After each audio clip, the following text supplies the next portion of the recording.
Hey guys, welcome back to the channel. And yeah, as you guys can see it on your screen right now, I recently posted this animation on Facebook and Reddit, and I got quite a few responses asking me to create a tutorial on this. So, well, here's me creating that tutorial, right? So, this entire animation is procedural. So, meaning that I just added a default cube and a default icosphere in the scene, and then we just used modifiers to change it into this shape, right? And it's pretty interesting as to how I did it. So I'm really hoping that you guys will learn something new today, right? So let's get right into it. All right, so we have this default cube here with our default scene with the normal light and camera and the cube. So I'm just gonna go ahead and delete the light and the camera. We can add them back later on if we need them. Now we have this cube, right? So the first thing that we're gonna do is we are going to create that cube that is changing shape at the center of that cage.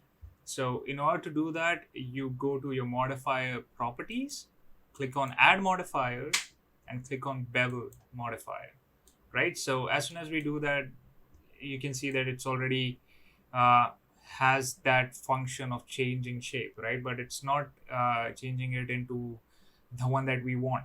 Then it's not animated either, right? So in order to do that, you have to click on profile. Just make sure you bring it down to zero point 0.2. Then click on geometry, and can you see clamp overlap?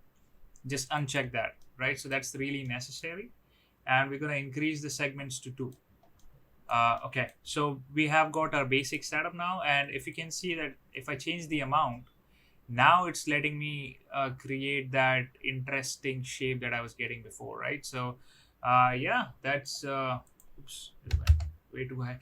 Okay, so that's pretty much what we're going to animate to go ahead and get that transformation. So I'm going to animate this amount here, right? So let's go ahead and bring up our timeline. Now I'm at frame 1. I'll right click here and insert keyframe. Now I'll go to frame 251 because that's how long I want my animation to be. But you can change it to however long you want, right?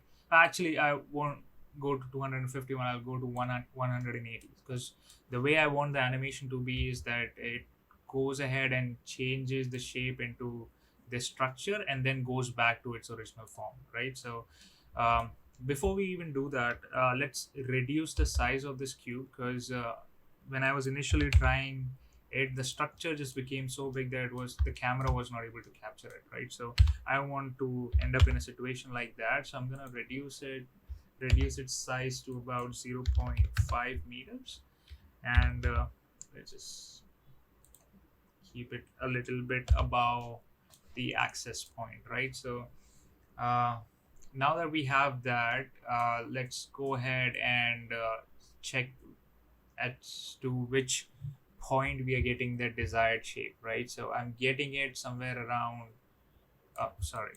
Very first thing I have to do is apply scale. All right, don't forget to apply scale because once you change the scale, this values will change here, right? The amount of bevel that you need to apply will change. So just make sure you're applying your scale so that you have the correct values. To do that, just press Control A. Let me switch this on. Okay, just press Control A and apply scale. And as soon as you do that, it just goes ahead and changes the scale values right over here to 1, right? So if I change it to something else, can you see that the scale changes? So just make sure that once you apply the scale, it just changes it back to 1, right? So that's important in this. Now we started at 0. We're gonna go ahead and increase it to right about here. I think this looks good. So it's about 0.69, right? So I'll go ahead and add a keyframe here as well. Now if I go back to the start and just run it, can you see it's automatically changing the shape depending on the keyframes, or it's got that animation now. Now it's back to like it's stuck on this, but it's not going back to its original form. So we're gonna go back to frame 251 and just type 0 in here and Start keyframe. Now if you can see that it's gonna create that shape and then go back to its original form quickly, right? So we're done with the internal animation. I just want to go ahead and change to matte cap and add shadow and cavity so that you guys can see it better as to what I'm doing. Okay, so we have a shape created. Now the second thing that we're going to do is we have to add that cage right above it, right?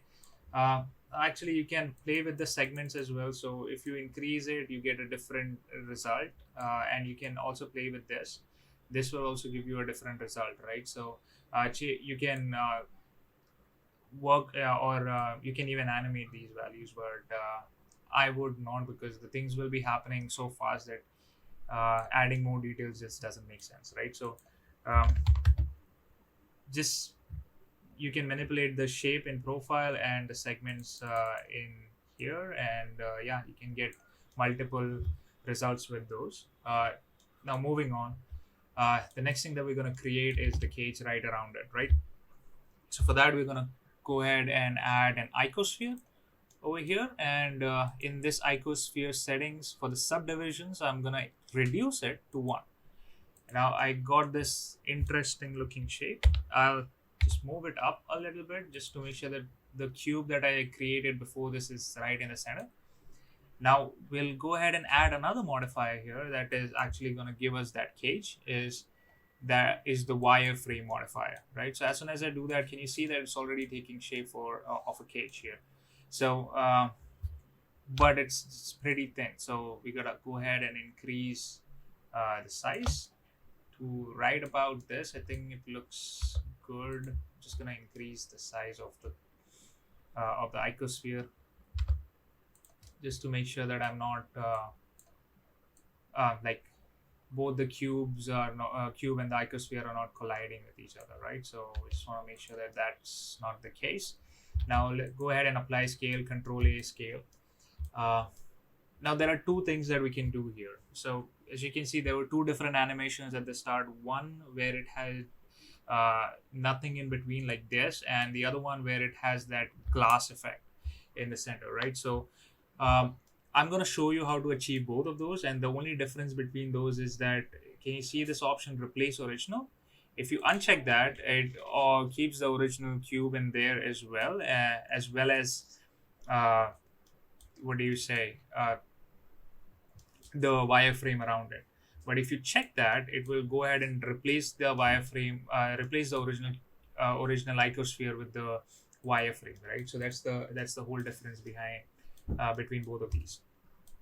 Now that we have achieved our object, the next thing we'll do is we'll go ahead and create the texture that actually gave it that amazing effect, right? So the very first thing that we're going to do is we will go ahead and create a new material, which is already done in here. So I'm just gonna name it as cube, just to make sure that we have that distinction. So we'll keep the principal BSDFs because we need that, but I'll reduce the color to about 0.03, like the brightness, and I'll make it metallic and increase the specular to 1 as well. And let's reduce the roughness because we want the emission that we're going to create soon to be reflecting on its surface, right? So just make sure that you're taking care of that, and let's go to the EV render settings, which is right over here, and just make sure you're turning on ambient occlusion, bloom, and screen space reflections. And once you're done with that, we are going to create a noise texture as well. Like we're going to add a noise texture into this just to make sure that when we add those lights or add that emission, it has more surface to reflect from, right? So I'm going to go to textures, add a noise texture, then I'll go ahead and click on vector, add a bump node, and take this normal and plug it into the normal. And I'll take the factor here and plug it into the height, right? So now you can see it's already giving you that interesting looking shape that will most probably reflect the light. and just give you an amazing animation, right? So I'm gonna make sure and apply the same thing onto the cage as well, and we'll make a slight change in both of those, because we cannot really have the same kind of structure around, because it just won't look right. So um, but let's work with this for now. So once we have this created here, just gonna do Control T. Just make sure that you have the Node Wrangler add-on installed. If you don't, just click on Edit, Preferences, Add-ons, and just search for Node Wrangler, and you can just check it over here. It ships with Blender, so you don't have to install it separately. And just press Control T, and just make sure this vector is, or the mapping node is connected to the object coordinates, right, and not the generated one. So once you're done with that, let's go ahead and add another shader here. That's a mix shader, because we're going to add an emission shader in this as well, and we want something to use something to mix it, right? So that's where we need a mix shader. Now the next thing we'll add is an emission shader, and put it in the top part of the mix shader. Now once we do that, can you see that it's just lighting up everything, and we don't really want that. And if you guys have seen any of my old videos, I use these textures often, because to my opinion these are one of the most amazing textures that Blender can provide, and for these kind of animations this just makes sense, right? So let's go ahead and add a color ramp as well, and we'll take the output of the color ramp and plug it into the factor. And the next thing that we'll add would be a layer weight node. So just type layer, and there it is. So we'll take the facing option in the layer weight node and put it in the factor of the color ramp. Now just to get the desired effect, just click on this option here, the drop down, and just click on flip color ramp, right? So and then we're going to drag the white side of it right close to the black one, and just bring both of them closer right here. So as you can see, it's already giving you that slight highlight effect, right? And just to make sure we are able to see it better, I'm just going to increase it to 10.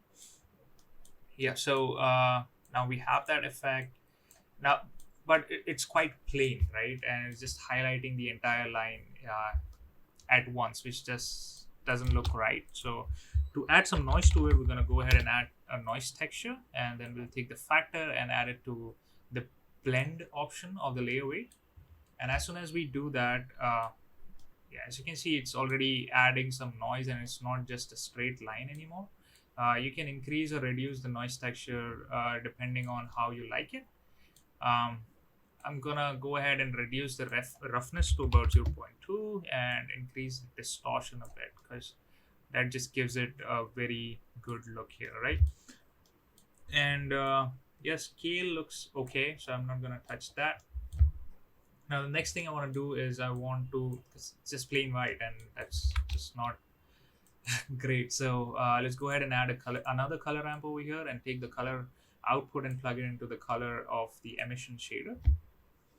As soon as we do that, we've got color ramp covering, or this color ramp is controlling the color that is applied in the emission, right? So we can just change it to whatever we want. You can either go this, you can go blue, depending on whatever your liking is. And then I'll go ahead and add noise texture, just to make sure that I can add multiple colors to it, right? So let's add a noise texture here. I'm gonna add another color and just make it, I'm sorry, it's taking a long time to load. Okay, so I'm gonna add a reddish looking color and just increase the, let's bring it up to 4, and reduce the roughness here, bring in a little bit of distortion. And now as you can see that both the colors are showing up, right? And that just gives it a really good effect.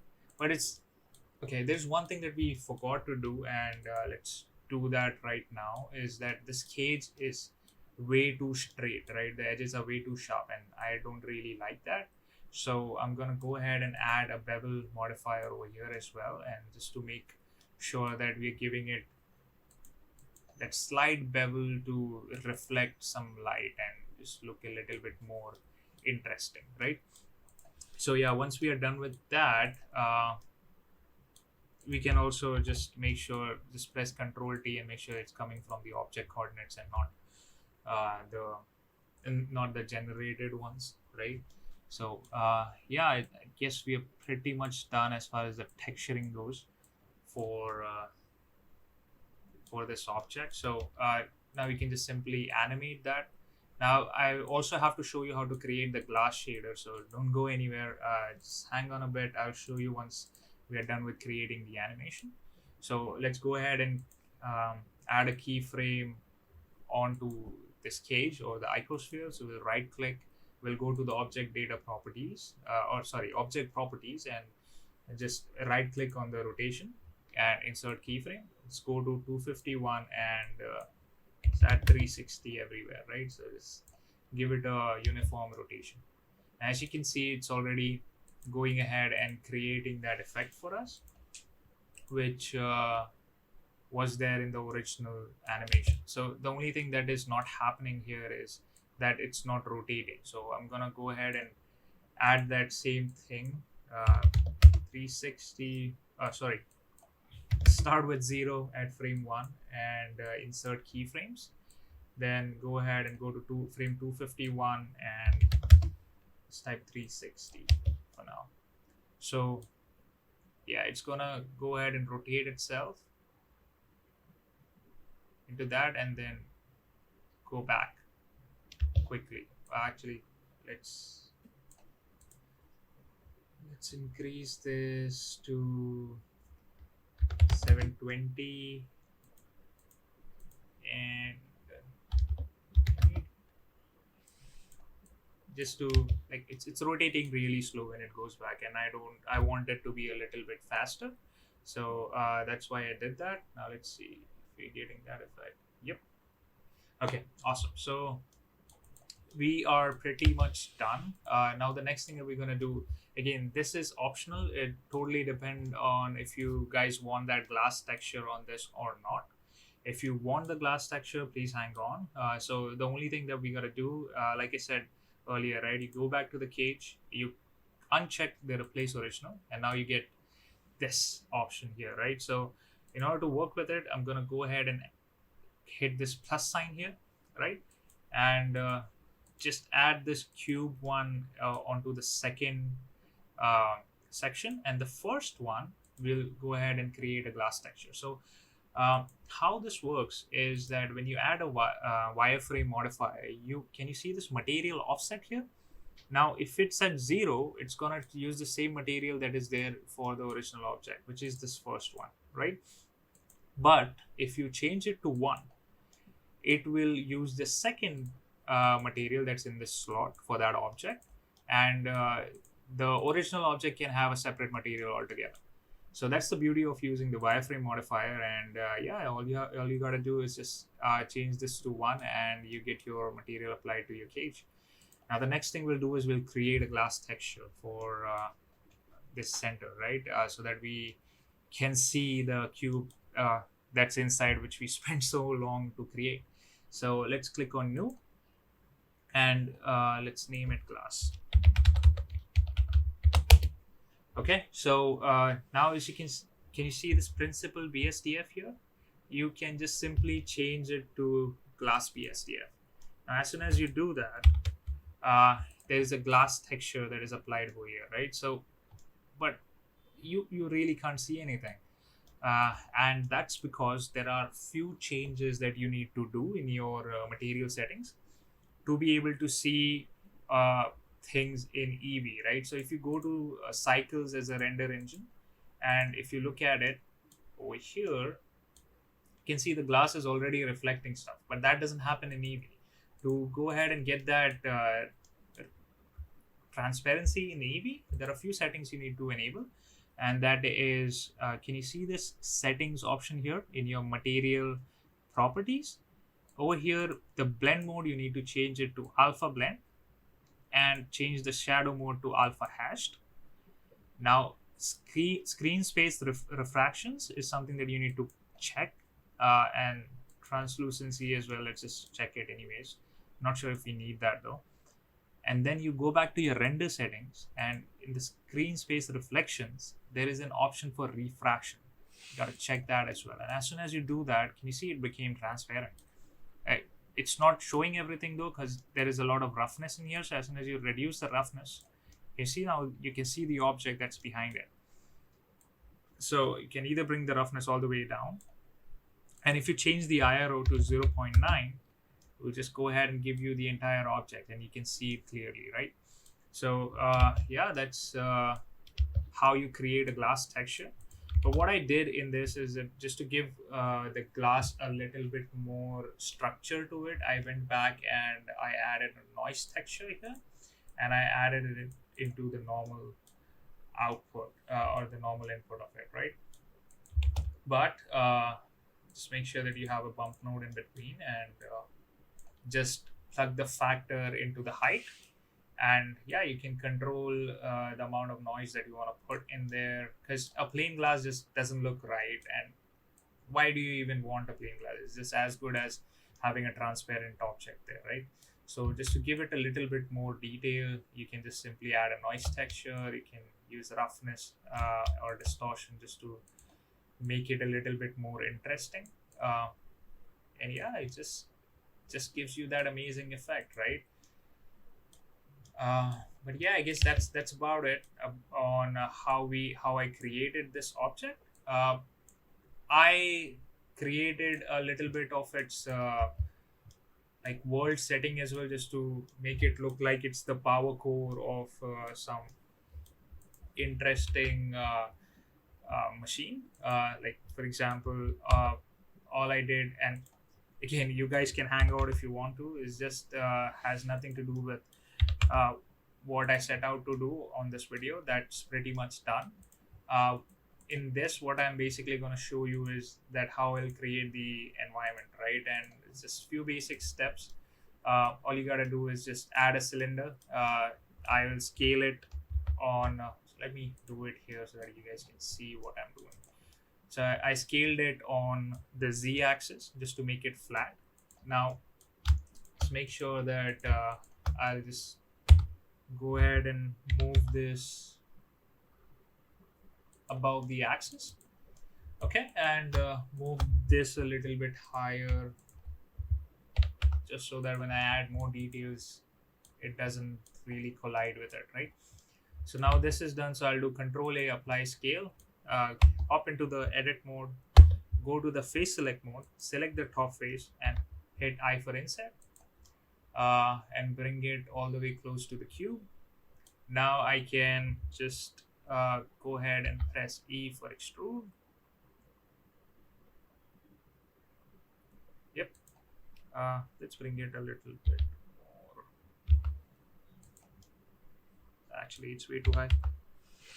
Okay, and then I'm gonna hit I for inset again, E for extrude, I for inset, and E for extrude again. Right, so it just giving it that look of a platform. And I'm gonna hit Control B for bevel and just add a slight bevel here so that it looks really cool, right? Now this outer part of it, I'm just gonna add a few loop cuts here. I think these many should do. That is 3. And then I'll select these outer faces, then go to select, checker deselect, and hit I for inset and E for extrude. Right, so it just gives a illusion of some pillars around it. I'm gonna hit I for inset again, E for extrude, and I for inset, very slight one, E for extrude, I for inset. Actually, it's too much. I for inset and E for extrude. Let's bring it up and hit Control B, and yeah. Now these are the ones that we are actually going to use as lights in here. So let's go ahead and add a texture and a new one, and we'll just assign it to these, right? And we can add the texture later on. So once that is done, I'll come to this place and do an E for extrude again, and just bring it up. Yep. And yeah, let's select this. Go ahead and do a checker deselect again. I for inset and E for extrude, and then we'll do Control B and yeah, just bevel it a little bit. And again, we're gonna apply the same texture again, right? Because these will be those internal lights that we want. Okay, so I guess that's pretty much it for this one. I'm just gonna duplicate it, rotate it on x-axis by 180 degrees, so RX 180, and GZ to bring it up. And yeah, let's select these and do a GZ again. Cool. So it's pretty much it. I guess our scene is ready, and we can just simply use this to render it. So the very first thing I'll do is I'll make it metallic over here and bring down the roughness a little bit and just make it a little bit darker, right? Because there's gonna be light that's gonna be reflecting it. And I'll just add a bevel modifier just to get rid of those hard edges that are there on this. Just add like 3 segments. Okay, so the second thing we'll do is that we'll create those lights. So let's go ahead and click on new and add an emission shader here, and let's increase it to 10. Now since the lights in this is reddish, so I'm gonna just turn it slightly towards the red side, right? So just gonna go ahead and apply the same material over here as well. Yeah, and at the center I just want a tube that a glass tube that will hold this cube, right? So I'll go ahead and add another cylinder. Let's bring it up a little bit right in the center of this, scale it up right about this, and then do SZ. Yeah, can you see that it now looks like a pillar? So all I can do is right click shade smooth, let's click on auto smooth, and I'll go back to my shading tab and just create. We can use the original glass texture, but it doesn't look that great, so I'm just gonna duplicate that glass texture right here, and we will mix it with a transparent BSDF, right? Because right now it's too harsh, right? And even though it looks like a glass, I want like I don't want it to be that harsh, right? So that's what I'm trying to achieve here. So basically I'll add another mix shader and just plug it in here, the top. Now I can just simply control it as to how much of the glass I want to show, right? And I can just increase the scale here is to give it that distortion, and let's increase the factor. I guess that's about it. And yeah, I guess that's it. If you want to make sure that the world or the HDRI that you downloaded doesn't show up in your render, all you need to do is just go to your render setting, click on film, and click on transparent. And as soon as you do that, your background becomes transparent. And yeah, you can just simply go ahead and render it out and check out your animation. But I guess that's about it for this video. I really hope that you guys learned something and it was helpful. If it was, please don't forget to drop a like and subscribe for similar videos in the future. I'll be adding new videos as soon as I get new ideas, right? So yeah, don't forget to subscribe, and I'll see you guys in the next video. Thank you so much for hanging out so far.